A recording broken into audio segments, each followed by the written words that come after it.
या बातमीपत्राचे प्रायोजक आहेत टायझर.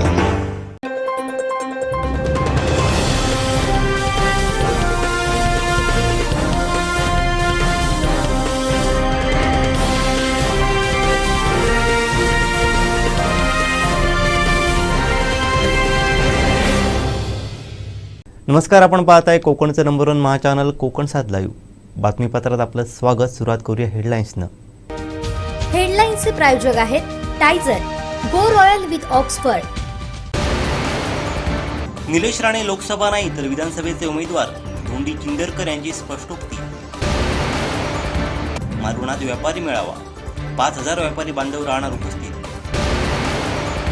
आणि आंबा बागायतदार नुकसान भरपाईसाठी आक्रमक. हेडलाईन्सचे प्रायोजक होते टायझर, गो रॉयल विथ ऑक्सफर्ड. आता पाहूया सविस्तर बातम्या. व्हेरिनियम क्लाउड लिमिटेड या जागतिक दर्जाच्या कंपनीच्या प्रधान कार्यालयाचं उद्घाटन सावंतवाडीत मान्यवरांच्या उपस्थितीत झालं. या माध्यमातून सिंधुदुर्गातील अनेक तरुणांना रोजगार उपलब्ध झालाय. व्हेरिनियम क्लाउड लिमिटेडचे संचालक हर्षवर्धन साबळे यांनी यासाठी पुढाकार घेतलाय. या कंपनीच्या प्रधान कार्यालयाचं उद्घाटन झाल्यानं आणखीन अनेक तरुणांना रोजगाराच्या संधी उपलब्ध होणार आहे. मकर संक्रांतीच्या शुभ मुहूर्तावर गणेश पूजन करून याचं उद्घाटन करण्यात आलं.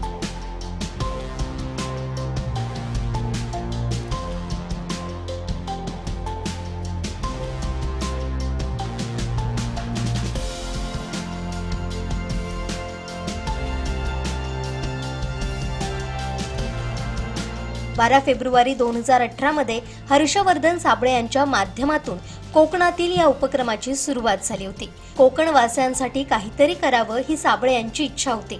या उद्देशानंच त्यांनी सिंधुदुर्गातील ग्रामीण भागात नेटवर्क उभं करण्याचा निश्चय केला. त्यांच्या या प्रयत्नांना खऱ्या अर्थानं यश मिळालंय.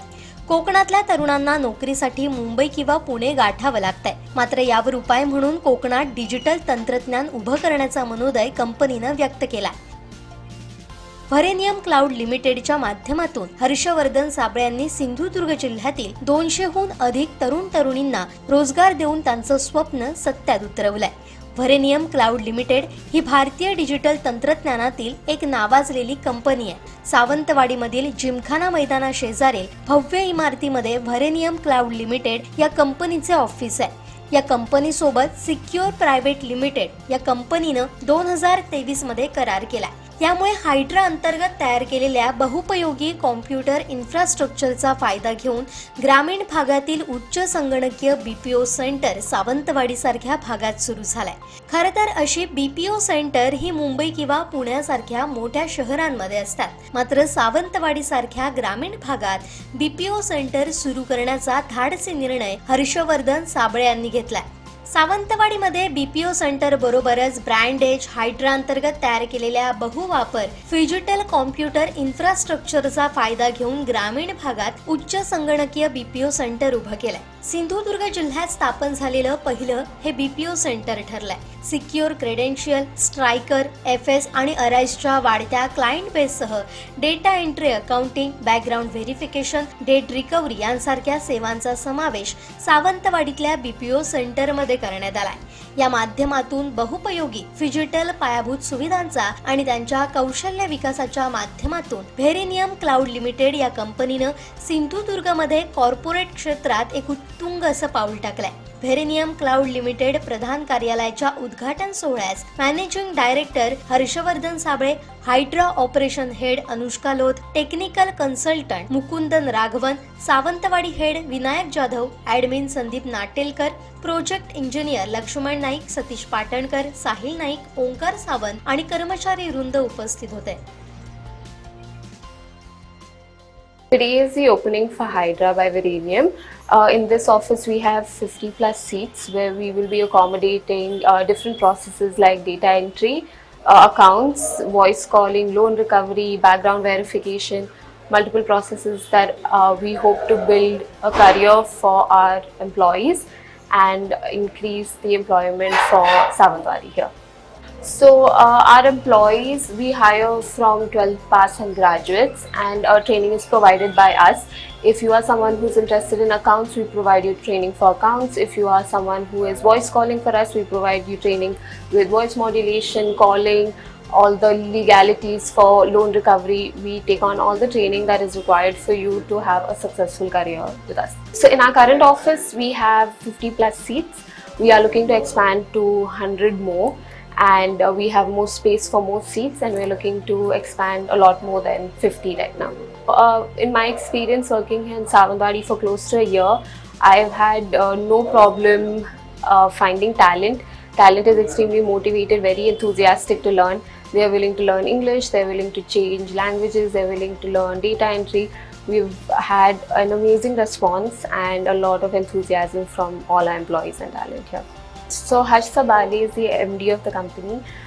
He's also the founder. He has started all the verticals and all the processes that we have are his doing, his invention, and he is very much looking forward to providing employment here because this is where his mother is from. So he has a very old connection to this town. And he basically is a very hands-on MD, so he is part of every process. He's aware of everything that is happening. My experience in Savantwadi has been great. I can't wait to work more, do more here. Feels like a second home, though I'm from Bangalore. The people here are very warm, very educated, very smart, and I've had no problems working here. It's been amazing.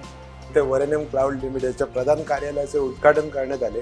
इथे आपण बघू शकता की 50 सीटरची बैठक व्यवस्था देखील आपल्यामार्फत करणार. इथे कॉल सेंटर, आपल्याला माहीत असेल की फक्त मोठ्या शहरांमध्ये या सुविधा उपलब्ध होत, पण आपण केलेल्या सेटअपमध्ये इथे सावंतवाडीसारख्या शहरामध्ये आपण ही सुविधा उपलब्ध करून देतो आणि कॉल सेंटरचं इथे काम चालणार आहे.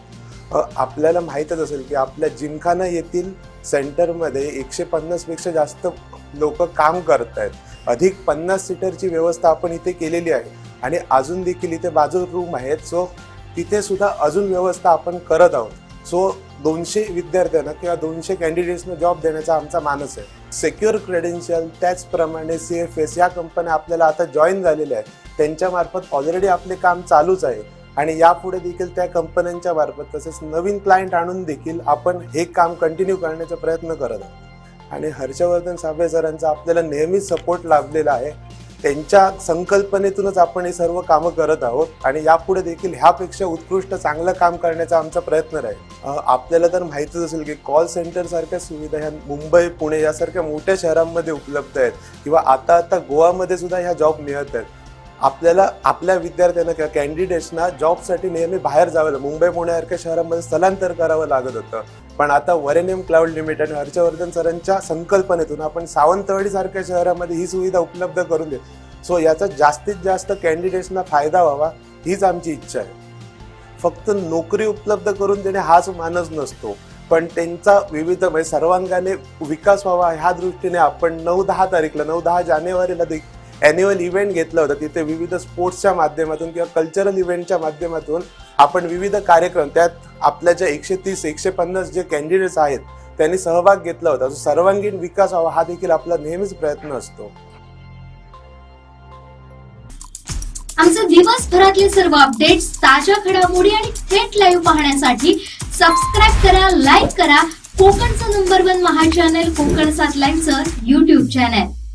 नमस्कार, मी अक्षय इंडीकर, त्रिज्या, उदाहरणार्थ नेमाळे, स्थलपुराण या चित्रपटांचा दिग्दर्शक. कशी असते फिल्म मेकिंगची प्रोसेस, त्याच्यामध्ये नेमकं एखाद्या माणसाला आयडिया सुचते, त्या आयडियापासून कुठल्या टप्प्यांपर्यंत त्याला जावं लागतं, त्याच्यातल्या अडचणी, त्याच्यातल्या प्रॅक्टिकल डिफिकल्टीज, या 4 फिल्म्स केल्यानंतर मी शेअर करायला खूप उत्सुक आहे. सिनेमाला 5 कुणासाठी आहे? सिनेमावर प्रेम करणाऱ्या प्रत्येकासाठी, सिनेमा समजून घेऊ पाहणाऱ्या प्रत्येकासाठी, तुमची स्वतःची फिल्म, शॉर्ट फिल्म करू बघणाऱ्या प्रत्येकासाठी. तुम्हाला लिहिण्यात इंटरेस्ट असेल, तुम्हाला कॅमेराच्या मागच्या गोष्टींमध्ये म्हणजे शूटिंगच्या प्रक्रियेमध्ये, एडिटिंगमध्ये, पोस्ट प्रोडक्शनच्या प्रोसेसमध्ये जर इंटरेस्ट असेल तर सिनेमा लॅब तुमच्यासाठी. तुमच्यासारख्याच विचार करणारी, तुमच्यासारख्याच अडचणींमधून जाणारी अनेक माणसं, अनेक नवे फिल्म मेकर्स या लॅबच्या निमित्तानं तुम्हाला मिळतील. जगभरातले सिनेमाचे इतर प्रवाह, सिनेमाच्या इतिहासापासून ते आजपर्यंत फिल्म मेकिंग कशा पद्धतीनं बदलत आहे, आजच्या मॉडर्न एजमध्ये सिनेमा कुठल्या पद्धतीनं लोकांसमोर जातोय हे सगळं जर तुम्हाला एक्सप्लोअर करायचं असेल तर फिल्म मेकिंगचं हे वर्कशॉप तुमच्यासाठी. अवकाळी पावसानं झालेल्या नुकसानीबाबत देवगड तहसीलदारांना बागायतदार शेतकरी यांच्याकडून निवेदन देण्यात आलं. नुकसान भरपाई मिळावी यासाठी आंबा बागायतदार काही प्रमाणात आक्रमक झालेले पाहायला मिळाले. शेतकऱ्यांच्या या चळवळीसाठी पुरेपूर लक्ष देऊन याच्यासाठी म्हणजे आता तुम्हाला एक सांगतो, तुम्हाला नेलं मी आज महाराष्ट्रामध्ये 9 वर्ष आंबा 1 नंबरला काढतो. आज तुम्हाला शेतकरी म्हणजे परिस्थिती अशी आहे, ट्रिप्स हटत नाही, तुडतुडा हटत नाही. ट्रिप्स वरती कुठचं औषध आहे काय हो? काढलेलं आहे काय? तुम्ही आम्हाला दाखवा ना, रिझल्ट दाखवा. असं म्हणायचंय परिणाम तर त्याचा दिसत नाही. मग आम्ही शेतकऱ्यांनी करायचं काय?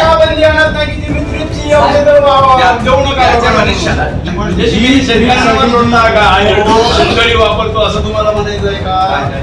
हे ट्रिप जो आलाय ना तो औषधातूनच आलेला, या औषधातून आला, नैसर्गिक आलेला नाही आहे. पहिला आपण शेतकरीच घेऊन याच्यामध्ये मी तुम्हाला विनंती करतो की आपणच घेऊन येते, पण आपणच घेत असू नये. ते ऍक्च्युअली इलिगली असेल तर काय असेल त्याचं काय माहिती आपल्याला. तिथे जो शेतकऱ्यांचा जो कोण प्रतिनिधी आला की नाही त्याने सांगितलं की 5 मिनिट, पण कोकणात पाऊस 5 मिनिट पडतो असं नाही. कुठं कमीत कमी 5 मिनिट म्हणजे कमीत कमी. पण रिमझिम सुद्धा पडतो. रिमझिम पाऊस पडला तर त्याचा पिकावर परिणाम होत नाही का? तुम्ही सांगा मला. या रेन गेज मध्ये तो पाऊस पडतो तो ऑटोमॅटिक त्या सर्व्हरला कन्वर्ट होतो. हो, पण सर्व्हर जिथे तो जमा होतो त्याने तुम्हाला डाटा तो कळवला पाहिजे. कळवायची गरजच नाही, ते आपोआपच जातो. हो, पण आम्हाला कसं समजणार? आम्ही तुम्हाला विचारणार ना. तेच आपण हेच ना, ऑटोमॅटिक म्हणतो, यंत्रणा जर चालू नसली तर समजलं कसं? आणि त्याच्यात एक असा दुसरा भाग आहे, त्या यंत्रणेने पाठवलेली माहिती हे ते म्हणतात बरोबर आहे, आम्ही म्हणतो ती चुकीची आहे. त्या महसूल मंडळाच्या अखत्यारीमध्ये जे काही 15-20-25 गावं असतील त्याच्यासाठी ती लागू आहे. आधी ही अडचण आहे तुमचं, त्याच्यामुळे त्या 15-20 गावामध्ये काही गावामध्ये पडेल पण नाही पण पडेल. परंतु त्या रेन गेजच्या ठिकाणी जर पाऊस पडला तो सगळ्यांना पडला असं गृहीत धरलं जाईल, किंवा तिकडे पडला आणि इथे पडला नाही तर पडला नाही पाऊस असं होईल. ही एक गोष्ट आहे त्याच्यामध्ये. त्याच्यासाठी शासनाला काय करते कधी आधी आपल्याकडे 6 रेन गेज होते, आता आपल्याला 2 महसूल मंडळ वाढले, त्याच्यामुळे आता 2 नव्याने आपण प्रस्तावित केले, त्याच्यामुळे 8 रेन गेज होते. परंतु शासनाने आता असंही डिक्लेअर केलं आहे की प्रत्येक ग्रामपंचायतचा रेन गेज असावा. त्याची कारवाई आता टप्प्याटप्प्याने सुरू झालेली आहे.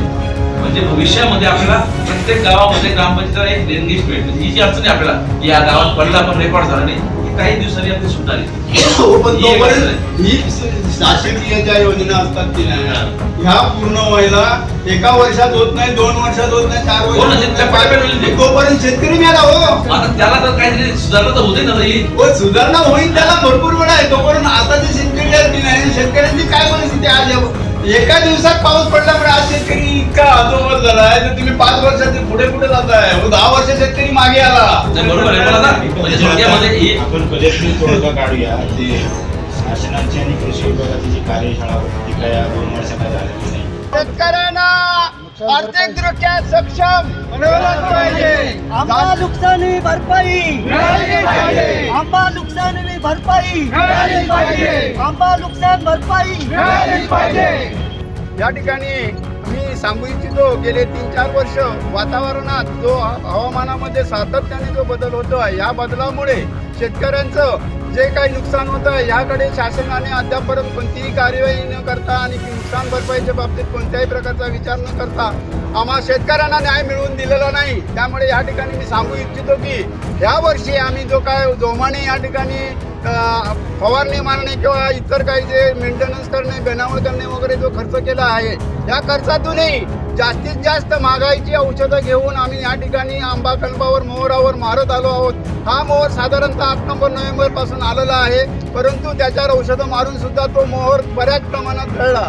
त्याचीच परत पुनरावृत्ती म्हणून अवकाळी पाऊस पडला. दिनांक 8, 9, 10 या 3 दिवसात जो पाऊस पडला तो इतका अफाट पडला पाऊस की त्या पावसामुळे सुपारी एवढी, त्याचप्रमाणे वाटाणे एवढी आणि बाजरी एवढी जी काय त्याच्यावर कणी निर्माण झाली होती ती संपूर्णपणे उद्ध्वस्त झालेली आहे. आज शेतकरी आर्थिकदृष्ट्या पूर्णपणे हतबल आणि उद्ध्वस्त झालेला आहे. त्याला जर उभं करायचं असेल तर ही जी काही नुकसान भरपाई झालेली आहे त्याचा शासनाने जरूर विचार करावा आणि जास्तीत जास्त त्याचं नुकसान भरपाई मिळवून देण्यासाठी शासनाने आमच्यासाठी उपकृत व्हावं अशी मी शासनाला विनंती करतो. त्याचप्रमाणे या ठिकाणी जे आम्ही औषधं आता पाऊस झाल्यानंतर जी वापरतो आहोत त्या औषधांचा सुद्धा त्या राहिलेल्या मोहरावर काही कोणत्याही प्रकारचा परिणाम होत नाही आणि आंबाही टिकत नाही. अशा परिस्थितीत आम्ही कसं उभं राहायचं आणि कसं या ठिकाणी आम्ही आंब्याचं उत्पन्न घ्यायचं हे शासनाने ठरवावं आणि याचा गांभीर्याने विचार करावा, जेणेकरून आज शेतकरी जो खालच्या पातळीवर जाऊन फसला आहे कोकणातला विशेष करून, तर त्याला न्याय मिळवून द्यावा.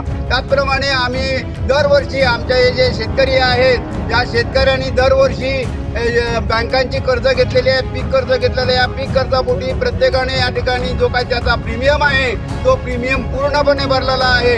तर शासनाने त्याला 100% अनुदान द्यावं. जे काय त्याची नुकसान भरपाई झाली आहे याचं त्या विमा कंपनीला, जी रिलायन्स विमा कंपनी आमच्याकडून या ठिकाणी प्रीमियम घेते त्याला त्याची जाण द्यावी की बुवा दरवर्षी त्यांचं सतत होतं आहे, परंतु जी तुम्ही नुकसान भरपाई देता ती फार अपुरी आहे. त्यामुळे यावर्षी 100% त्याचा आम्हाला लाभ झाला पाहिजे, परतावा मिळालाच पाहिजे अशी त्यांनी दक्षता घ्यावी आणि त्याप्रमाणे त्यांनी इन्शुरन्स कंपनीला तसे आदेश द्यावेत. आणि जे काही शेतकऱ्यांचं दरवर्षी हे नुकसान होतं आहे ते केवळ हवामानामुळे होतं आहे. त्यामुळे निकषामध्ये जे काही 3 वर्ष तुम्ही निकष लावता हे निकष पूर्णपणे बदलून कोकणाला ते फेवरमध्ये राहतील, कोकणातील आंब्याला उपकारक राहतील अशा प्रकारचे निकष करून त्याचा लाभ तिथल्या प्रत्येक शेतकऱ्याला मिळाला पाहिजे. आणि हा शेतकरी जो आहे म्हणजे ज्या शासनाने शेतकऱ्याला सक्षम करण्यासाठी आवाहन केलेलं आहे, तर मी ह्या याच्यातूनच माध्यमातून सांगू इच्छितो की ह्या शेतकऱ्यांना न्याय मिळवून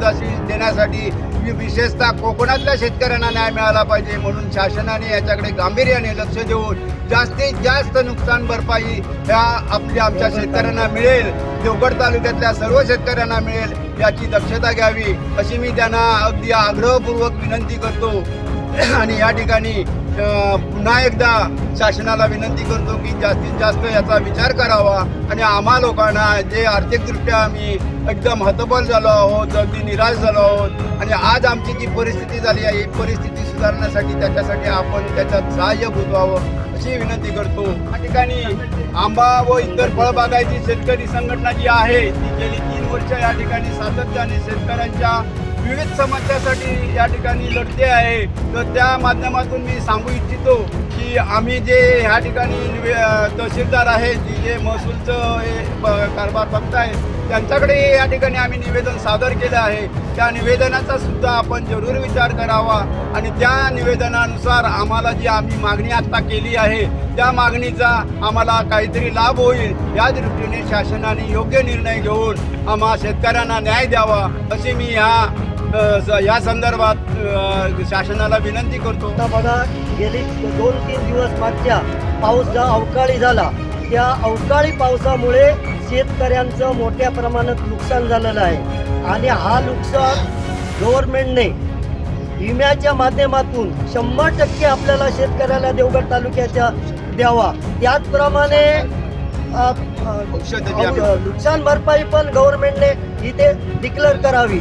तसंच या ठिकाणी जे औषधवाले आहेत थ्रिप्स आहे तो थ्रिप्स आटोक्यात येत नाही, ते मोठ्या प्रमाणात नुकसान करतो आहे. तुडतुडा हा तो पण मोठ्या प्रमाणात नुकसान करते आहे शेतकऱ्यांची आणि ही खरोखरच औषधं लॅबला पाठवावी असं आमची शेतकऱ्यांची सगळ्यांची मागणी आहे, विनंती आहे की जी औषधं या ठिकाणी वापरली जातात त्याचा एकाही औषधाचे काही औषधांचा त्याचा परिणाम त्या कीटकनाशकावरती काहीच होत नाही आणि त्यासाठी या पण औषधांची या गव्हर्नमेंटने दखल घ्यावी आणि पाहणी करावी.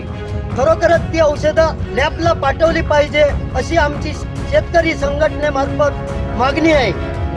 आणि जी काय आज आंब्याची घळ झालेली आहे, मोहराची नुकसानी झाली आहे, ही खरोखरच ती आज खरोखरच जे शेतकरी कर्जबाजारी झालेले आहे त्याला 100% या ठिकाणी देवगड तालुक्यामध्ये माफ व्हायला पाहिजे, कर्ज माफ अशी आमची सर्वांची इच्छा आहे. नुकसान भरपाई मिळालीच पाहिजे, आंबा नुकसान भरपाई मिळालीच पाहिजे, आंबा नुकसान भरपाई मिळालीच पाहिजे, आंबा नुकसान भरपाई मिळालीच पाहिजे.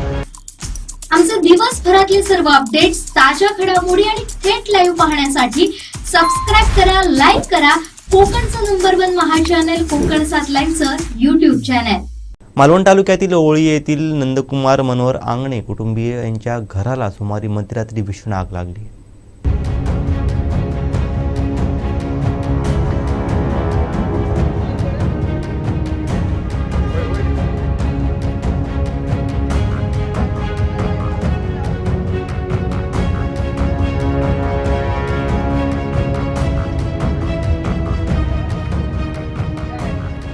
यावेळी कुटुंबीय झोपले होते. जाग येताच कुटुंबियांनी आरडाओरडा केला. आजूबाजूचे ग्रामस्थ मदतीसाठी धावले. मिळेल त्या साधनानं पाण्याचा मारा सुरू केला. मात्र आग अधिकच भडकत गेली. उशिराने आगीवरती नियंत्रण मिळवण्यात यश आलं. तोपर्यंत घर व घरातील साहित्य जळून खाक झालं. घराला आग लागल्याचं कळताच नंदकुमार आंगणे आई, पत्नी व मुलगा यांसह घराला लागून असलेल्या गोठ्यात पाळीव जनावरे होती त्यांनाही सुखरूप बाहेर काढण्यात आलं. त्यामुळे मोठा अनर्थ टळला.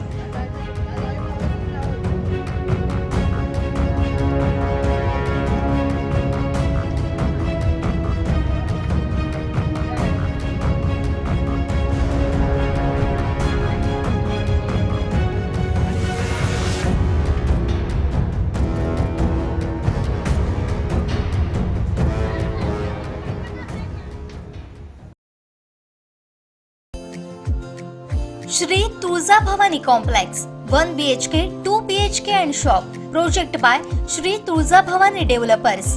Gawandiwada opposite Asha park near Bharadnaka, Malvan, Sindhudurg. आपल्या स्वप्नातील घर प्रत्यक्षात. Contact details for booking. मालवणात होणारा जिल्हा व्यापारी एकता मेळावा हा भव्यदिव्य होणार आहे. मेळाव्यात सुमारे 5,000 व्यापारी बांधव उपस्थित राहणार आहेत. या मेळाव्यातून मनोरंजन, प्रबोधन, व्यापार यांचा मिलाप साधण्यात येणार आहे. सर्व व्यापारी बांधवांच्या सहकार्याने हा मेळावा यशस्वी करू असा मनोदय मालवण येथे जिल्हा व्यापारी महासंघाच्या कार्यकारिणीच्या बैठकीनंतर व्यापारी बांधवांनी पत्रकार परिषदेत बोलताना व्यक्त केला आहे. पाहूयात. सिंधुदुर्ग जिल्हा व्यापारी महासंघाचा 36वा व्यापारी एकता मेळावा यावर्षी मालवण येथे 31 जानेवारी 2024 रोजी संपन्न होणार आहे. विशेष बाब म्हणजे यावर्षी मालवण व्यापारी संघाचं पण 50वे वर्ष आहे आणि या मेळाव्यासाठी संपूर्ण जिल्ह्यातून सर्व तालुक्यातील व्यापारी आपली आस्थापने बंद ठेवून जास्तीत जास्त संख्येने उपस्थित राहणार आहेत. आणि याचं सर्व नियोजन मालवण व्यापारी संघाने चांगल्या प्रकारे केलेलं आहे. याबद्दल आपल्याला सर्व माहिती कार्यवाह नितीनजी वाळके तसंच मालवण तालुका अध्यक्ष उमेशजी वेरुळकर सविस्तर देतात. सांगितल्याप्रमाणे महासंघाच्या कार्यकारिणीची मेळावा बैठक संपन्न झाली. त्यामध्ये कार्यक्रम पत्रिका निश्चित केली आहे. मालवण व्यापारी संघाचं सुवर्ण महोत्सवी वर्ष असल्यामुळे यंदा आम्ही केवळ 31 जानेवारीला एक दिवसाचा मेळावा हे या मेळाव्याचं स्वरूप न ठेवता 29, 30, 31 आणि 1 असे 4 दिवस विविध कार्यक्रम आणि उपक्रमांच्या माध्यमातून या मेळाव्याचा कार्यक्रम यशस्वी करायचा संकल्प या सगळ्या युवा व्यापाऱ्यांच्या बळावरती सोडलेला आहे. अगदी थोडक्यात सांगायचं झालं तर 29ला संध्याकाळी 4 वाजता भव्य अशा मोटरबाईक रॅलीने या मेळाव्याच्या कार्यक्रमांचा म्हणा किंवा प्रक्रियेचा म्हणा शुभारंभ होणार आहे. देऊळवाडा नाक्यापासून बाजारपेठ मार्गे शिवप्रतिमेला अभिवादन करून ही मोटरबाईक रॅली ही कार्यक्रमस्थळी म्हणजे बोर्डिंग ग्राउंड येथे पोचेल.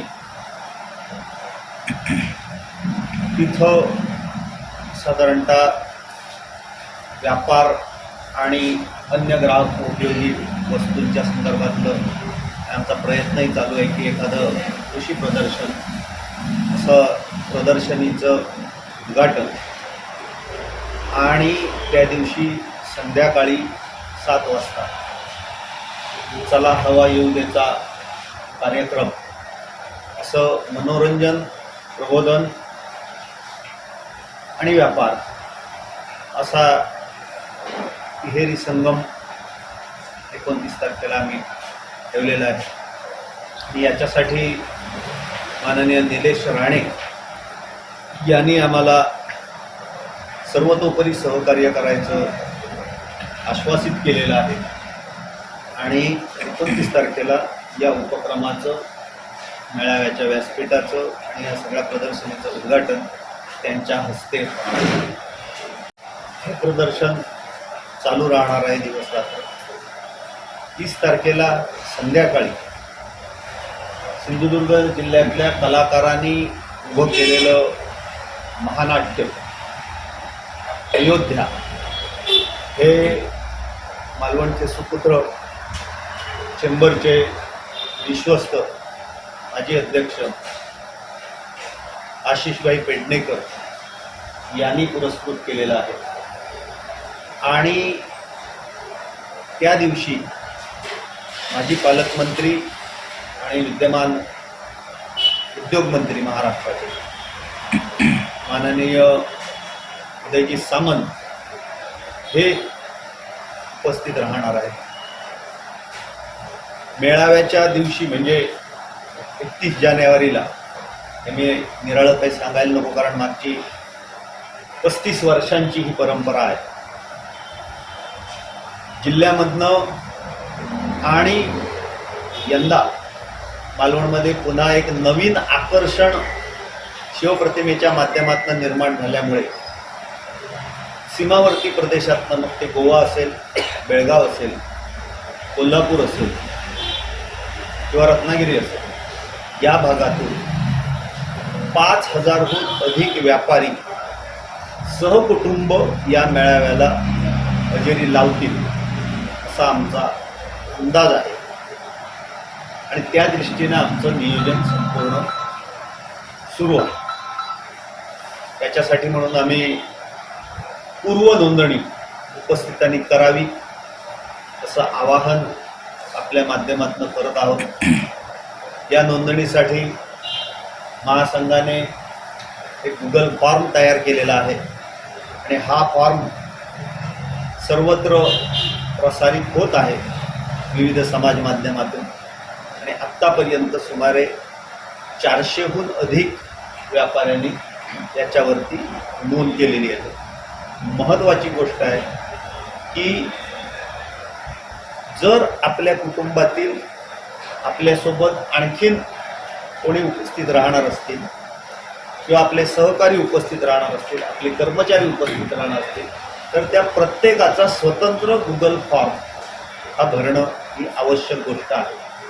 कारण ज्या वेगानं तंत्रज्ञान बदलत आहे त्या वेगानं आपल्याला बदलणं क्रमप्राप्त आहे. आणि त्यामुळे हा मेळावा अधिकाधिक डिजिटल पद्धतीनं, सुविध पद्धतीनं कसा होईल याच्यासाठी म्हणून आमची धडपड आहे की यातून आमचा अंदाज असा आहे की या मेळाव्याला 5 ते 6 हजार व्यापारी आणि त्यांचे सगळे सहकारी उपस्थित असतील.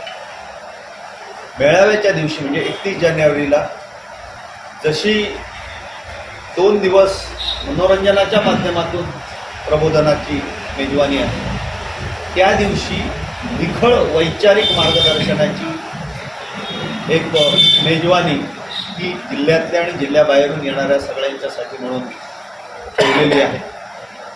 कॅट जी किरकोळ व्यापाऱ्यांची देशव्यापी संघटना आहे, त्या देशव्यापी संघटनेचे अध्यक्ष प्रवीण खंडेलवाल हे या मेळाव्याला संबोधित करण्यासाठी येणार आहेत. त्याचप्रमाणे या मेळाव्याला धरून खास करून मालवणातील नवीन धडपड करणाऱ्या महिला आणखीन युवा व्यापाऱ्यांनी आग्रह धरल्यामुळे खेळातून व्यापारविषयक प्रबोधन आणखीन मार्गदर्शन करणारी अशी एक नवीन संकल्पना घेऊन 30 तारीख आणखीन 1 तारीख या 2 दिवशी प्रथम येईल त्याच प्रथम तत्वावरती 100 जणांच्यासाठी म्हणून हा एक मार्गदर्शनपर कार्यशाळेचं आयोजन केलेलं आहे. आणि ही कार्यशाळा खुल्या मैदानात बोर्डिंग ग्राउंडवरती 29 तारखेला संध्याकाळी 4 ते 6:30 आणि 1 तारखेला संध्याकाळी 4 ते 6:30 अशी होणार आहे. आणि याच्यामध्ये हे जे काही खेळातून मार्गदर्शन यातून खूप निराळ्या आणि नवीन संकल्पना पुढे येतील.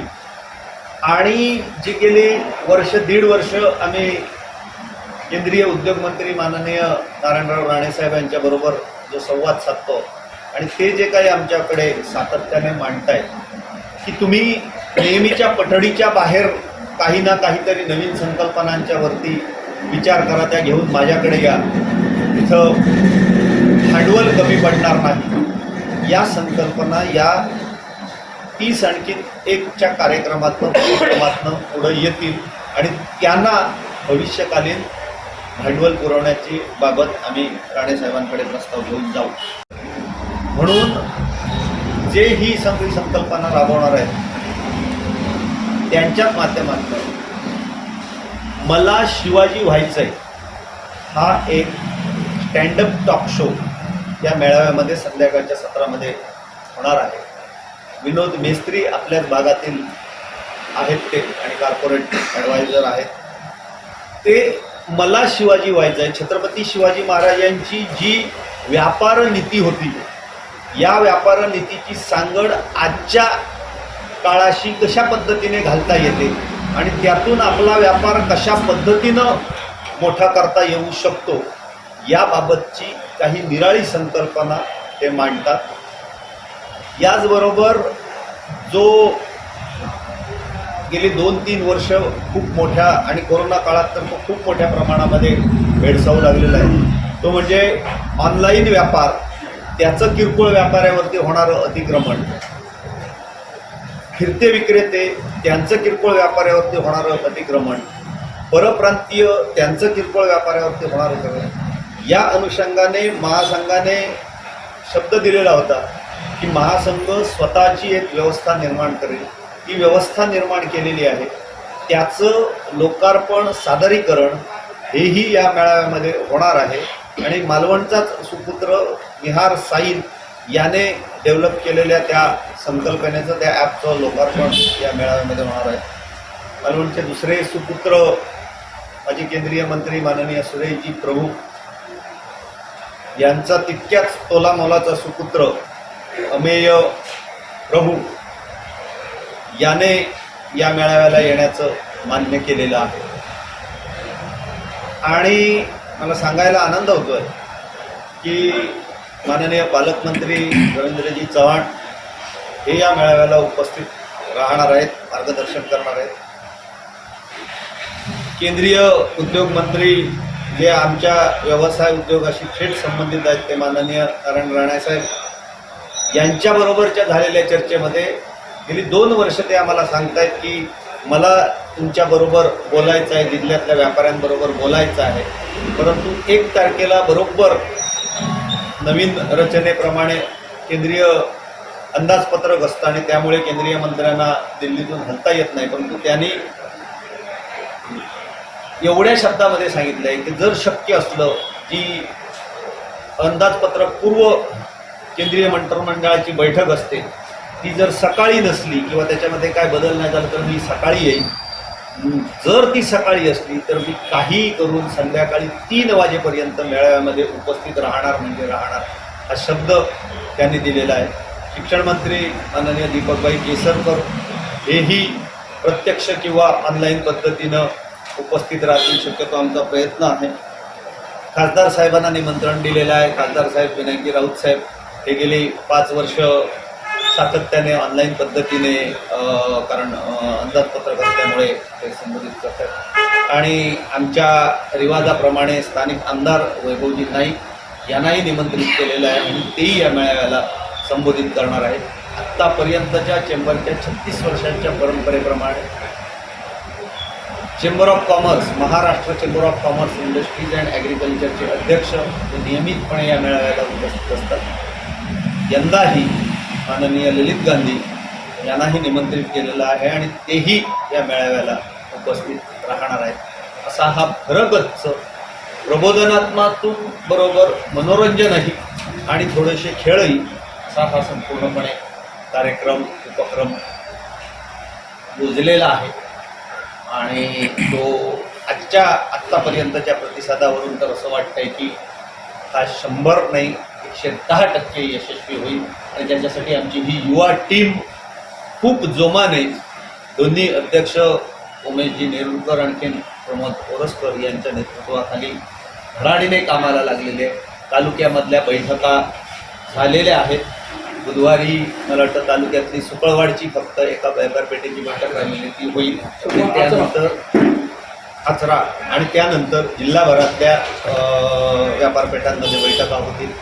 जेणेकरून आमचा प्रयत्न असा आहे की मोठ्या संख्येनं लोकांनी व्यापाऱ्यांनी मालवणमध्ये यावं, मोठ्या संख्येनं मेळाव्याला हजेरी लावावी, मोठ्या संख्येनं इथल्या सृष्टी सौंदर्याचा बदललेल्या वातावरणाचा लाभ घ्यावा. आणि मला खात्री आहे की शिवप्रतिमा हे नवीन आकर्षण असल्यामुळे या मेळाव्याला माझा अंदाज कोलमडवून टाकील एवढी उपस्थिती होणार. 36वा व्यापारी मेळावा आमच्या मालवण शहरामध्ये होत आहे. त्याचप्रमाणे यंदा आमचं मालवण शहर व्यापारी संघाचं 50वा वर्धापन दिन होत आहे. त्यासाठी सर्व व्यापाऱ्यांनी एकजूट टाकून जास्तीत आम्हाला मदत करावी, जास्तीत मेळाव्यासाठी यावे आणि त्याच्यासाठी आम्ही परवा बुधवारी 11 वाजता निधी संकलनासाठी बाहेर पडणार आहोत. त्यासाठी सर्व व्यापाऱ्यांनी आम्हाला सहकार्य करावे. आमचे दिवसभरातले सर्व अपडेट्स, ताज्या घडामोडी आणि थेट लाईव्ह पाहण्यासाठी सबस्क्राईब करा, लाईक करा कोकणचं नंबर 1 महा चॅनल कोकण 7 लाईव्हचं YouTube चॅनल. आयुर्वेद चिकित्सालय आणि पंचकर्म केंद्र, शरीर शुद्धीसाठी ऋतुशोधन, वमन आणि विरेचन. आजच संपर्क साधा. Doctor Yogesh Kodkar, MD, Panchakarma. आयुर्वेद चिकित्सालय आणि पंचकर्म केंद्र, सिद्धिविनायक अपार्टमेंट, शिवाजीनगर, कुडाळ, सिंधुदुर्ग.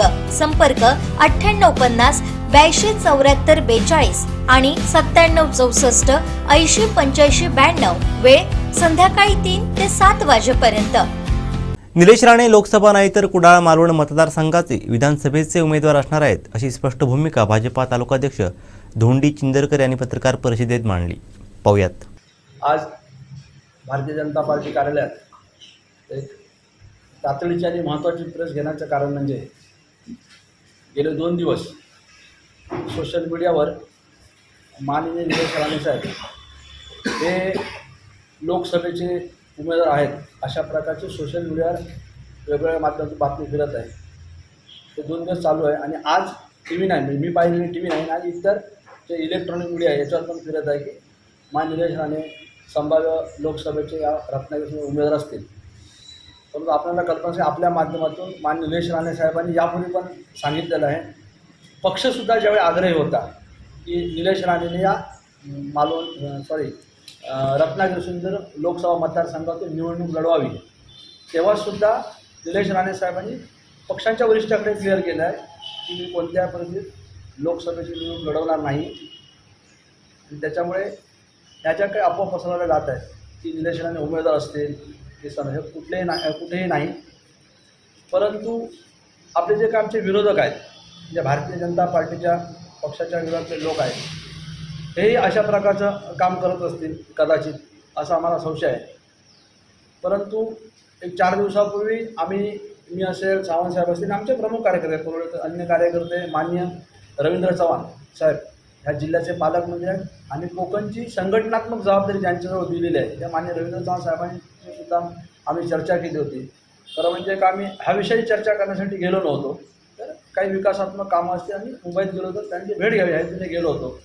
त्यावेळीसुद्धा चव्हाण साहेबांनी सुद्धा माननीय पालकमंत्री चव्हाण साहेबांनी सुद्धा विषय सांगितला की निलेश राणे हे संभाव्य उमेदवार आहेत, त्यासाठी आपण सगळ्यांनी प्रयत्न करायला पाहिजे. पार्टीवर संघटनात्मकदृष्ट्या आणि त्या ठिकाणी एक मोठ्या फरकाने ज्यावेळी राणेसाहेब ज्या पद्धतीने उपरकरांच्या विरोधात ज्या पद्धतीने विजय मिळू शकले तशा प्रकारचा विजय मला अपेक्षित आहे निलेश राणे साहेबांचा आणि पार्टी म्हणून सगळ्या नेत्यांना अपेक्षित आणि म्हणून आपण सगळं टीमवर काम करूया.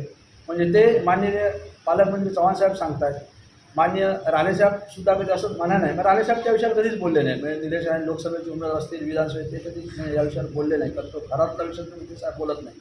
परंतु आपल्याला कल्पना असेल की राणेची फॅमिली आहे, गेली मी तर 30-32 वर्ष होता आणि आपण पण 30-35 वर्ष ओळखतात, की त्या फॅमिलीला असं नाही की ताकाला लावा आणि गाडगाला लावा असं काही नाही. निलेश राणे यांचा स्वभाव आहे, त्या स्वभावाप्रमाणे निश्चितपणे सांगितलं असतं की मला लोकसभेची निवडणूक लढवायची आहे किंवा नाही सांगितलं असतं. परंतु ज्यावरती निलेश राणे साहेबांनी स्पष्टपणे ज्याची क्रियाता पक्षाकडे केली, आपल्या माध्यमातून वारंवार अशा प्रकारचे सूचित केलं की मी कोणत्याही परिस्थितीमध्ये लोकसभा लढवणार नाही आहे. आणि त्याच्यामुळे ह्या काही अफवा पसरवल्या जातात, ह्या काही बातम्या चुकीच्या पसरवल्या जातात. हे काम मी असं समजतो की हे काम भारतीय जनता पार्टीचे विरोधक असतील, कार्यकर्त्यामध्ये संभ्रम निर्माण करण्याचा प्रयत्न करत त्यासाठी असेल. परंतु मी गेले 2-3 वर्षात कुठल्या संघटनात्मक गोष्टीवर बोलत नाही. शक्यता नाकारता येत नाही की अंतर्गत सुद्धा काही विरोधक जे असतील ते निलेश राणे साहेबांना लोकसभेचे उमेदवार आहेत असं सोशल मीडियाच्या माध्यमातून काही आपली कटपुतलीच्या माध्यमातून ते पेरायचं आणि आपला जर हेतू साध्य करायचा असेल तर निलेश राणे लोकसभेचे उमेदवार आहेत आणि खाली कोणीतरी आपला प्रचार करते आम्ही इकडे आहोत. ह्या गोष्टी कोणीतरी अंतर्गत असेल थांबवायला पाहिजे. पण मी 3 वर्षामध्ये अंतर्गत हा विषय कधी बोलत नव्हतं. परंतु एखादी गोष्ट वारंवार ज्या मीडियाकडे जाते, वारंवार ज्या प्रेसकडे अशा गोष्टी जातात, त्यावेळी काही गोष्टी बोलायला लागतात. निलेश राणेसाहेब हे स्वतः कधी चूक नव्हते. मालवणमुळा विधानसभा मतदारसंघामध्ये आपल्याला संघटनात्मक दृष्ट्याची सक्षमपणे जबाबदारी कोणीतरी घ्यायला पाहिजे होती, ते कोणी घ्यायला तयार नव्हतं. आणि अशा वेळी आम्ही सगळी हे जे आता दिसतात ह्या पलीकडे जे कार्यकर्त्याची टीम आम्ही माननीय निलेश राणे साहेबांना भेटलो आणि म्हणालो साहेब ह्या मतदारसंघाची जबाबदारी तुम्ही घ्यायला पाहिजे. आणि तेव्हापासून निलेश राणे साहेब असतील त्यांनी जबाबदारी घेतल्यापासून सातत्याने काम करते. आपल्याला माहिती असेल मग मागच्या ग्रामपंचायत निवडणुकीच्या, आता ग्रामपंचायत निवडणुका झाल्या, विकास संस्था झाला, संघाच्या निवडणूक झाल्या, या सगळ्या निवडणुकामध्ये त्यांनी स्वतःला झोकून देऊन म्हणजे तन मन धन अर्पण करून पूर्णपणे हा मतदारसंघ पिंजून काढला. आपल्यालाही माहिती असेल की आपण प्रेसच्या माध्यमातून अनेक वेळा की आमदार वैभव नाईकांसारखा आमदारसुद्धा खूप बॅकफूटवर आता ते आमदार आलेले आहेत. आणि त्याच्यामुळे तेही अशा प्रकारच्या आपल्याला माहिती आहे की मागच्या 2-3 महिन्यापूर्वीचा प्रेस काढला आहे तर वैभव नाईक ते कधीच शिंदे गटावर बोलायचे नाही, शिंदे साहेबांना बोलायचे नाही, पालकमंत्र्यांना सुद्धा बोलताना ते मिळायचे. आणि आता तुम्हाला माहिती आहे की ते सरकारवर सातत्याने वैभवांवर टीका करतायत, पालकमंत्र्यांवर टीका करतायत, शिंदे साहेबांवर टीका करतायत. ह्याचा अर्थ असा आहे की त्यांना कुठल्याची दरवाजे बंद झाले आहेत. आणि म्हणून आपल्यासमोर पुन्हा एकदा सांगतो की निलेश राणे संभाव्य उमेदवार आहेत, तशामुळे पार्टीकडून निश्चित आहे, कुठल्याही त्यात बदल होणार नाही.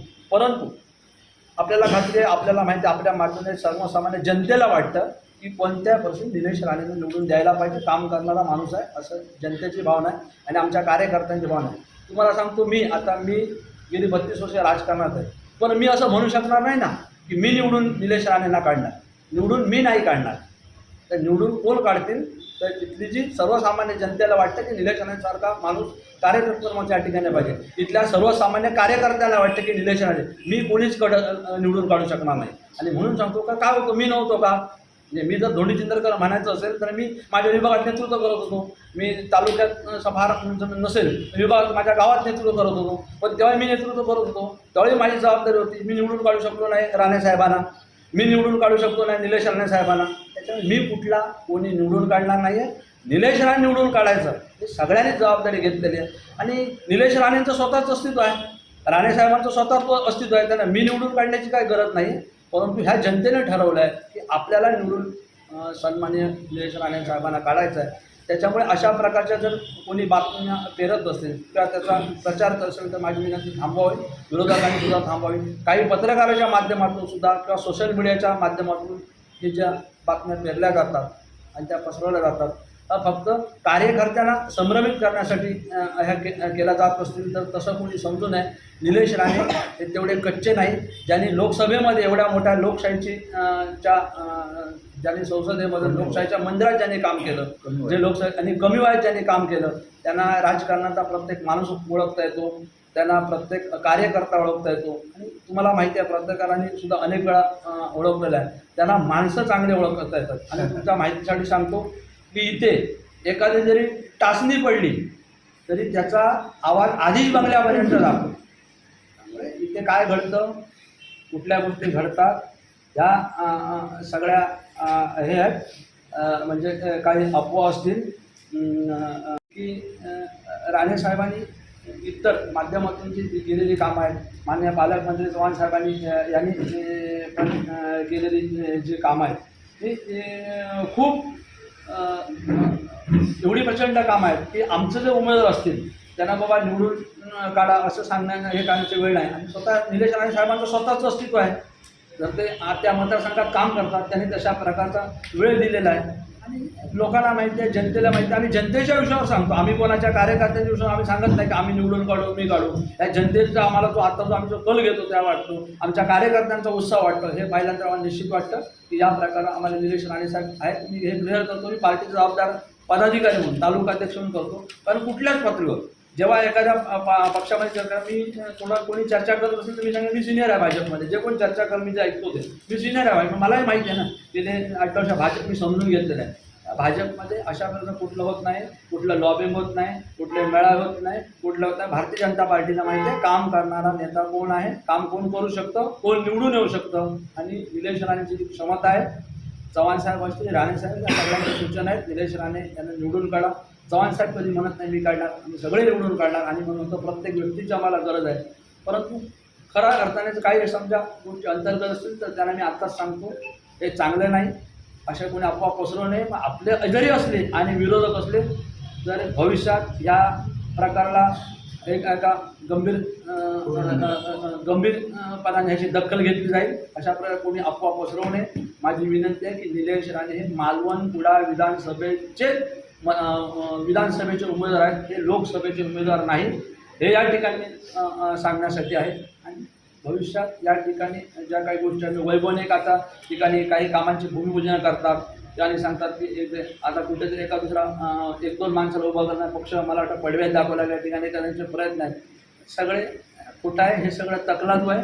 त्याला माहिती आहे की आता ग्राउंडवर काही राहिले नाही, उभाटाचं काही राहिले नाही. आणि शिंदे गट असेल, आम्ही असं एकसंघ काम करतो. प्रश्न लोकसभेच्या उमेदवाराचा भारतीय जनता पार्टी ठरवेल ना, कारण भारतीय जनता पार्टी हा विशाल पक्ष आहे. ते का आम्ही कोण ठरवत नाही. लोकसभेचा उमेदवार जो कोण ठरेल, आमची मागणी आहे, भारतीय जनता पार्टीकडून आमची मागणी आहे की या लोकसभा विधानसभा मतदारसंघातून उमेदवार भारतीय जनता पार्टीचा असावा. पण समजा उद्या निर्णय घेतला मग तो शिंदे गटाचा असेल किंवा अन्य कोण असेल, भारतीय जनता पार्टी लोकसभेच्या उमेदवारावर जो काही निर्णय घेईल, पहिली निवडणूक ती आहे, जो काही निर्णय घेईल भारतीय जनता पार्टी म्हणून पक्ष म्हणून त्या निर्णयाचे आमचे कार्यकर्ते सहमत असतील म्हणजे त्याच्यामध्ये कुठल्याही प्रकारची शंका बाळगण्याची कारण जो उमेदवार भारतीय जनता पार्टीत येईल तो उमेदवार असेल. परंतु भारतीय जनताकडून आमची ठाम मागणी आहे की ही लोकसभा मतदारसंघ असेल, हा विधानसभा मतदारसंघ असेल, ह्या कार्यकर्त्यांच्या आपण म्हणतो ना म्हणजे त्या ठिकाणी कार्यकर्ते क्वालिटी आहे. त्याप्रमाणे भारतीय जनता पार्टीची ताकद आहे. आणि म्हणून ताकदीचा जोर आम्ही म्हणतो की लोकसभासुद्धा भारतीय जनता पार्टीकडे मिळायला पाहिजे आणि विधानसभासुद्धा भारतीय जनता पार्टीकडे राहायला पाहिजे. आणि लोकसभा मला खात्री आहे भारतीय जनता पार्टीने ते विचार करतील. आणि विधानसभेसाठी ऑलरेडी निलेश राणे साहेब ही चर्चा तिथे झालेली आहे. नावच पूर्ण आहे. तर दुसरं कोणी स्पर्धेत असणार नाही, कोणी स्पर्धेत असण्याची गरज नाही. परंतु आपल्या माध्यमातून देशाच्या माध्यमातून सांगतो काहीतरी कोणी पेरण्याचं काम करत असेल, आमचे जरी कार्यकर्ते असतील अशा चुकीच्या म्हणजे भावने किंवा चुकून जर या प्रकारच्या जर पोस्ट टाकत असेल तर त्यांनी समजून घ्यावं तिथे काय पेरलं जातं, मग कुठे मिटिंग घेतली जाते, कुठे काय होतं, काय अंतर्गत या गोष्टी ह्या सगळ्या पक्ष नेतृत्व जाणून आहे. पालकमंत्र्यांचे स्वतःची यंत्रणा लागले, निलेश राणे साहेबांची स्वतःची यंत्रणा, राणे साहेबांची स्वतःची, हे सगळं काय बाहेर कळत आहे. विकासाच्या माध्यमातून काही ठिकाणी लोकांना पेटवण्याचं काम चालू आहे हेही माहिती आहे. ह्या गोष्टी कधी सक्सेस होणार नाहीत. निलेश राणे भारतीय जनता पार्टीचे उमेदवार राहतील आणि आपल्या माध्यमातून आपण या ठिकाणी आम्हाला सहकार्य करा की निलेश राणे साहेब असतील किंवा कोणी असतील या अशा गोष्टीने विचलित होणार. भारतीय जनता पार्टीचा कार्यकर्ता हा निलेश राणे साहेबांच्या पाठीशी ठामपणे उभा राहील. त्यामध्ये कुठल्या प्रकारे शंका असण्याचं कारण आहे. आमचे दिवसभरातले सर्व अपडेट्स, ताज्या घडामोडी आणि थेट लाईव्ह पाहण्यासाठी सबस्क्राईब करा, लाईक करा कोकणचं नंबर 1 महा चॅनल कोकण 7 लाईव्हचं YouTube channel. Shri Tuljabhavani complex 1 BHK, 2 BHK and shop. Project by Shri Tuljabhavani developers. Gawandiwada opposite Asha park near Bharad Naka, Malvan, Sindhudurg. आपल्या स्वप्नातील घर प्रत्यक्षात. Contact details for booking. Vengurle येथे अयोध्या या महानाट्याचा भव्य शुभारंभ सोमवारी 15 जानेवारीला झाला. या शुभारंभाच्या प्रयोगाला तुफान प्रतिसाद मिळाला. जय श्रीराम नामाने अवघं नाट्यमय राममय झालं होतं. सिंधू संकल्प अकादमी व सागर एंटरटेनमेंट यांच्या संयुक्त विद्यमाने वेंगुर्ला नगर परिषदेच्या नाटककार मधुसूदन कालेलकर सभागृह येथे अयोध्या या महानाट्याचा शुभारंभ राष्ट्रीय स्वयंसेवक संघाचे कोकण प्रांताचे महासंचालक अर्जुन उर्फ बाबा चांदेकर यांच्या हस्ते श्रीफळ वाढून व श्रीरामाच्या प्रतिमेस पुष्पहार अर्पण करून करण्यात आला. यावेळी मान्यवरांच्या हस्ते दीप प्रज्वलन करण्यात आलं.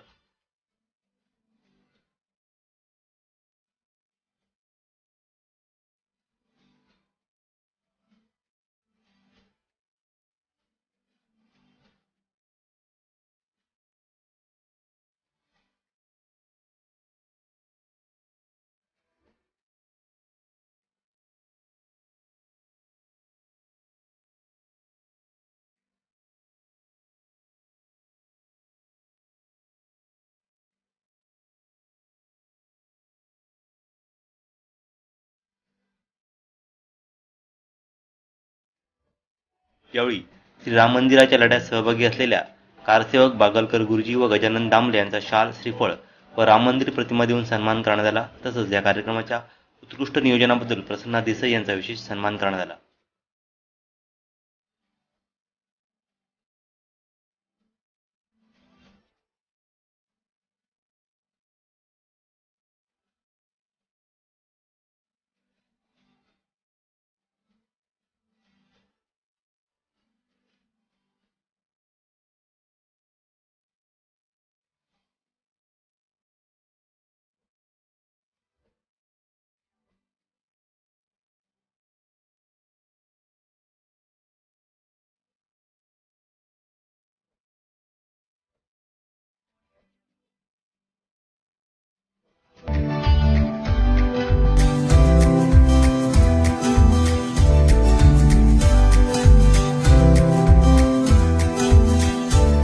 कार्यक्रमाचे प्रास्ताविक मयूर खानोलकर, स्वागत प्रसन्ना देसाई, सूत्रसंचालन शशांक मराठे यांनी केलं.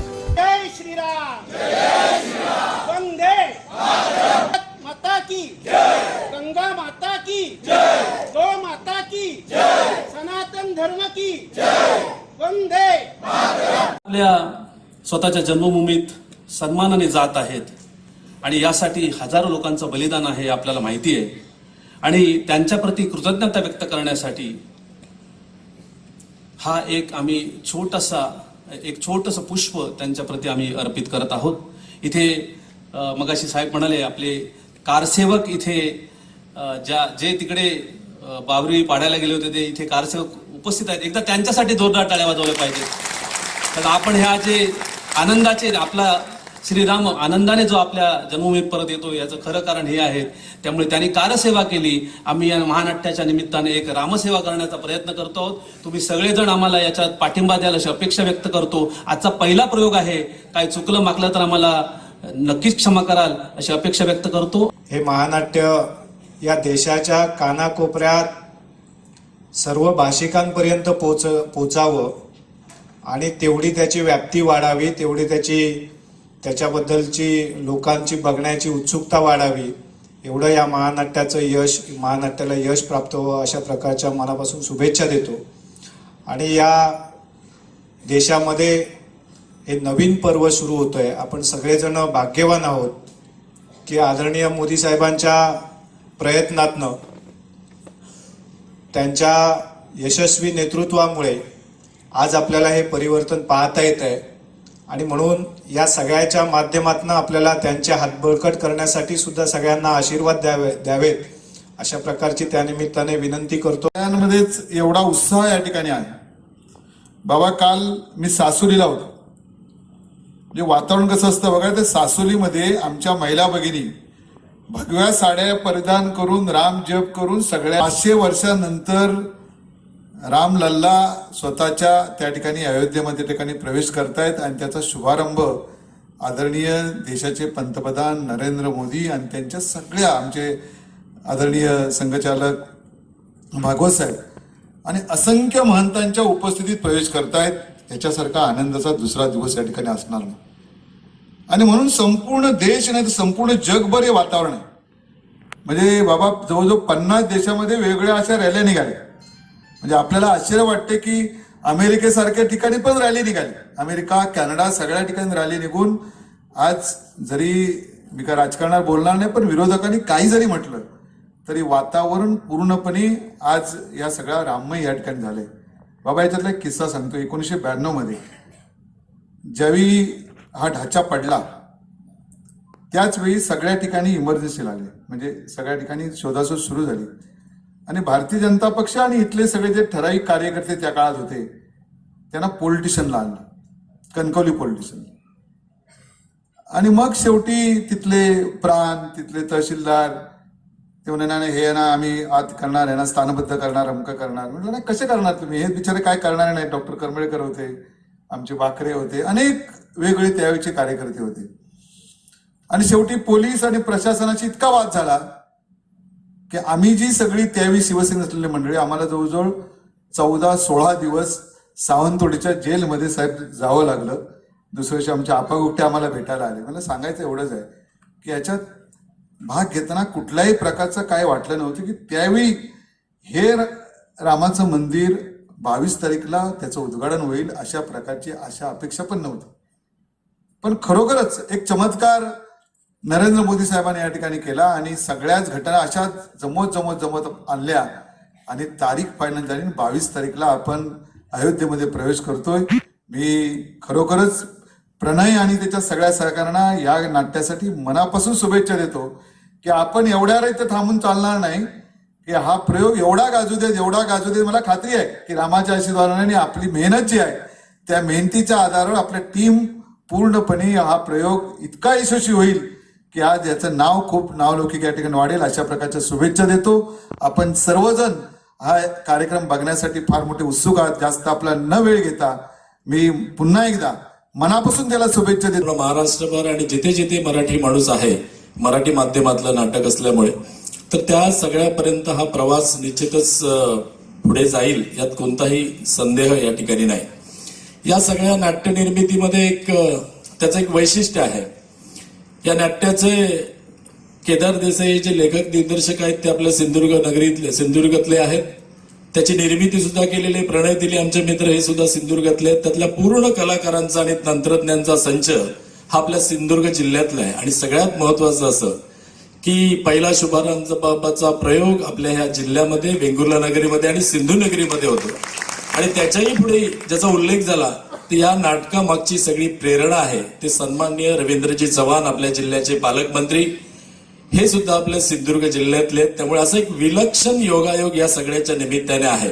त्यामुळे या नाटकाचा जितका प्रवास होईल, जसा प्रवास होईल तो सगळ्या सिंधुदुर्ग वासियांसाठी अभिमानाचा असा असेल. त्यामुळे या नाटकाला मी भारतीय जनता पार्टीचा जिल्हाध्यक्ष या नात्याने, प्रणयचा एक जवळचा मित्र या नात्याने शुभेच्छा व्यक्त करतो. त्याच्या सगळ्या कलाकारांना शुभेच्छा देतो. त्या राममय वातावरणाचा आपण सगळेजण अनुभव घेत आहोत. सोशल मीडिया असो, इलेक्ट्रॉनिक मीडिया असो, प्रिंट मीडिया असो, या सगळ्यामध्ये आपल्याला रामाशिवाय काही दिसतच नाहीये. म्हणजे जिकडे पाहावं तिकडे राम. आणि स्वाभाविकपणे प्रश्न निर्माण होतो की राम म्हणजे काय आहे. तर राम म्हणजे मंगलमय वातावरण, राम म्हणजे पावित्र्याचं वातावरण, राम म्हणजे सद्गुणांचं वातावरण, राम म्हणजे त्यागाचं वातावरण, राम म्हणजे समर्पणाचं वातावरण. ह्या सगळ्या गोष्टींचा, सगळ्या शब्दांचा शब्द अपुरे पडतील. तर ह्या सगळ्या गोष्टींचा ज्यावेळी आपण विचार करतो त्यावेळी स्वाभाविकपणे ज्यावेळी रामराज्याची संकल्पना समोर येते आणि आपण स्वाभाविकपणे म्हणून जातो की या देशामध्ये रामराज्य अवतरणार आहे. प्रभू रामचंद्रांची प्रतिष्ठापना ज्या वेळेमध्ये होते तो योगायोग आणि देशातलं वातावरण या सगळ्याचा विचार करताना आणखीन एक मुद्दा माझ्या डोक्यामध्ये आला की या देशामध्ये अनेक वर्ष हिंदूंचं साम्राज्य नव्हतं. हिंदू राजा या देशाला नव्हता. आणि 1674 साली पूजनीय गागा भट्टांनी येऊन महाराष्ट्रामध्ये या देशाला हिंदू सिंहासन प्राप्त करून दिलं आणि तो अभिषेक करविला. आणि त्यांचेच वंशज आज प्रभू रामचंद्रांची रामलल्लाची प्रतिष्ठापना करताना दिसत आहेत. याच्यामागे एक दैवी संकेत आहे, एक राष्ट्रीय संकेत आहे आणि तो आपण सगळ्यांनी समजून घेतला पाहिजे. सहजासहजी घडून आलेल्या ह्या गोष्टी नाहीये. एक प्रचंड संघर्षाची अशी एक धारा आणि त्या प्रचंड संघर्षाच्या धारेतून तावून सुलाखून निघालेला असा हा हिंदू समाज, भारतीय समाज आज ताठ मानेने आपल्या प्रभू रामचंद्रांच्या जन्मस्थानी रामलल्लाची प्रतिष्ठापना करण्यासाठी निघालेला आहे. प्रतिष्ठापना होईल, रामराज्य कोणी म्हटलं म्हणून होणार नाही, घोषणा केली म्हणून होणार नाही. रामराज्य म्हटल्यानंतर सगळ्यात मोठी जबाबदारी येते ती सर्वसामान्य मंडळींची येते, सर्वसामान्य माणसांची येते, जनतेची येते. रामराज्यातल्या जनतेचं वर्तन कसं असलं पाहिजे, रामराज्यातल्या जनतेचा विचार कसा असला पाहिजे, रामराज्यातल्या जनतेचा आचार कसा असला पाहिजे, या सगळ्या गोष्टींचे संदर्भ हे त्या रामराज्याशी निगडीत आहेत. आणि म्हणून राज्यकर्त्यांच्या जबाबदारीपेक्षा सुद्धा सामान्य माणसांची जी जबाबदारी आहे ती यामध्ये महत्वाची आहे. आपण हा सतत संघर्ष करत असताना प्रत्येक वेळेला आपल्याला अनेक वेगवेगळ्या विषयांना सामोरं जावं लागलं आणि त्या प्रत्येकाला आपण त्याच ताकदीने आणि तितक्याच समर्पकपणे उत्तर दिलंय. आणि म्हणून आज आपण हा आजचा 22 जानेवारीचा दिवस बघण्यासाठी पुढे चाललेलो आहोत. अनेक कारसेवक आपल्यामध्ये होते, अनेक कारसेवक या सगळ्या संघर्षाच्या काळामध्ये ज्यांचं बलिदान झालंय त्यांचंही यावेळी स्मरण करण्याची आवश्यकता आहे. मला या प्रसंगी आठवण येते की आपल्या जिल्ह्याचे विश्व हिंदू परिषदेचे मंत्री रंगनाथजी आटलेकर हे त्या काळामध्ये ह्या सगळ्या आंदोलनाचं नेतृत्व करत होत्या. आज आपल्यामध्ये ते नाही आहे. आणि मगाशी उल्लेख म्हणून प्रभू रामचंद्रांच्या जीवनातली प्रत्येक गोष्ट ज्यावेळी आपण विचार करतो त्यावेळी प्रत्येक गोष्टीतनं आपल्या जीवनासाठी आदर्श जे आहेत ते आदर्श आपल्या समोर येतात. प्रभू रामचंद्रांनी जे आदर्श प्रस्थापित केले त्या मार्गावरती जर आपण चाललो तर खऱ्या अर्थाने रामलल्लांची प्रतिष्ठापना आणि रामराज्याचे आपण पायीक ठरू. आमचे दिवसभरातले सर्व अपडेट्स, ताज्या घडामोडी आणि थेट लाईव्ह पाहण्यासाठी सबस्क्राईब करा, लाईक करा कोकणचं नंबर 1 महा चॅनल कोकण 7 लाईव्हचं YouTube चॅनल.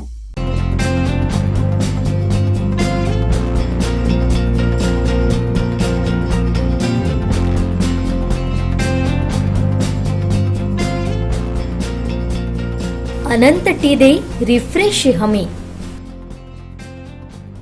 आदर्श एज्युकेशन सोसायटी संचलित NAMS स्मार्ट किड्स तळेरे येथे विद्यार्थ्यांच्या बौद्धिक क्षमता विकसित व्हाव्या तसंच त्यांना विविध कलागुण आत्मसात करता यावे यासाठी आर्ट ऑफ वंडरलँड कार्यशाळेचं आयोजन करण्यात आलं होतं.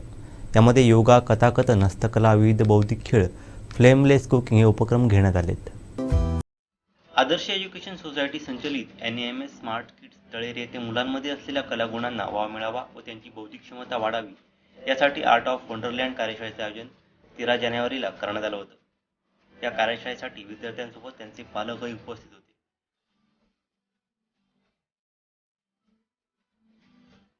विद्यार्थ्यांसोबत पालकांनी या कार्यशाळेला उत्स्फूर्त प्रतिसाद दिला.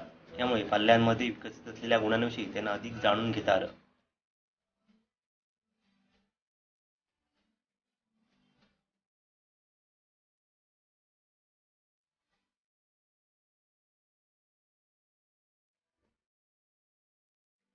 या कार्यशाळेचे नियोजन शाळेतील शिक्षक व शिक्षकेतर कर्मचारी यांनी केलं होतं. ही कार्यशाळा शाळेच्या CEO नीता शुक्ला व मुख्याध्यापिका नीलम डांगे यांच्या मार्गदर्शनाखाली पार पडली. यामध्ये कथाकथन या उपक्रमात KG शिक्षिका चैताली राणे यांनी नाट्यरूपात कथेचे सादरीकरण केलं.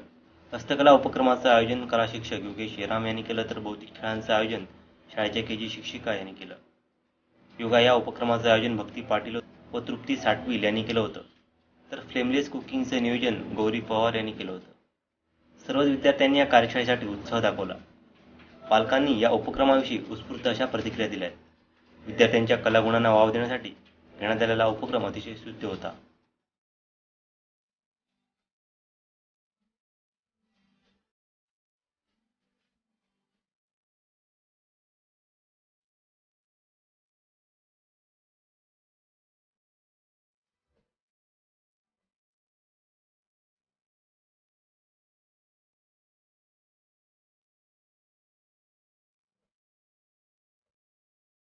am Gauri Pawar, assistant teacher at NMS Smart Kids Tarale.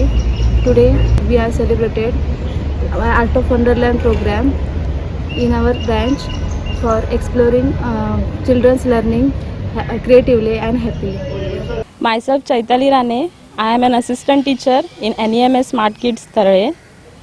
Today we have celebrated Art of Wonderland Day with various interesting activities such as yoga, craft, cooking for students, fun games, so that they may get an interest in explore their interest and explore their ideas and do or learn many more things with interest.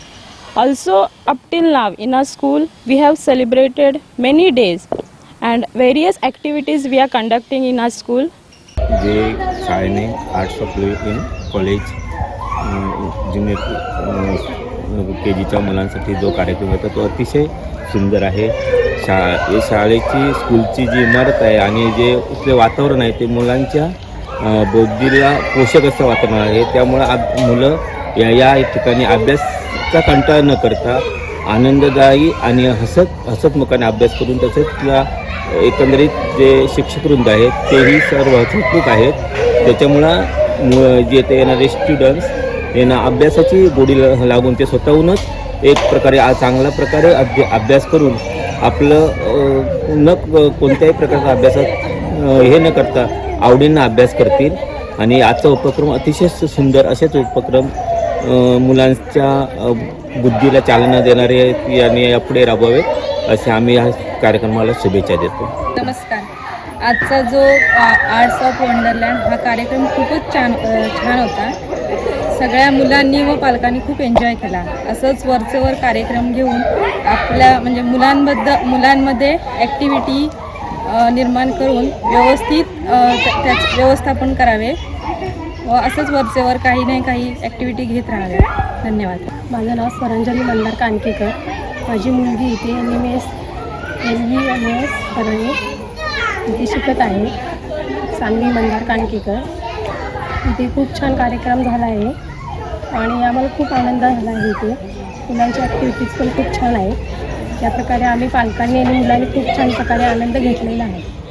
हे आमच्या पालकांचे जे मुलांना जे आमच्या शाळेत टाकलं आहे ह्या शाळेत खूप म्हणजे मुलांना खूप आनंद वाटला. म्हणजे हे सगळे कार्यक्रम बघून त्याचा आनंद आम्ही घेतलेला आहे. असेच प्रगती राहावी.